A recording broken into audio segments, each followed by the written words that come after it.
এর একটি চিত্র দেওয়া আছে যেখান থেকে বিডি এর দৈর্ঘ্য পুরো সম্পূর্ণ বিডি এর দৈর্ঘ্য নির্ণয় করতে বলা হয়েছে। এখন এখানে দুটা জিনিস মনে করি, যদি আমরা এই ত্রিভুজটা ধরে ভূমি বের করি এবং এই ত্রিভুজের সাথে ভূমি বের করে দুটা যোগ করলে সম্পূর্ণটা বিডি এসে পড়ে। এটাই হলো সবচেয়ে সহজ একটি জিনিস।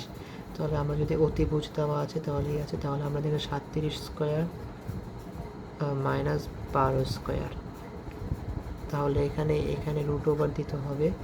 এখন এখানে কত আসে, 37 স্কোয়ার অর্থাৎ আসে হলো এক্স ধরে নিলাম, তাহলে এখানে 37 স্কোয়ার আসে হলো 1369 মাইনাস 144 এক্স, তাহলে আমাদের এখানে আসে হলো 125 এক্স, তাহলে আমাদের এখানে 35 ইকুয়াল টু এক্স আসে, তাহলে এখানে সিডি এর মান আসে হলো 35। এখন এখানে যদি আরেকটা বের করি 20 স্কোয়ার মাইনাস এখানে 12 স্কোয়ার, এখানে 400 মাইনাস 144, তাহলে আমাদের এখানে কত আসে 256 অর্থাৎ 16, তাহলে 16 প্লাস 35, তাহলে আমাদের আসে হলো 51।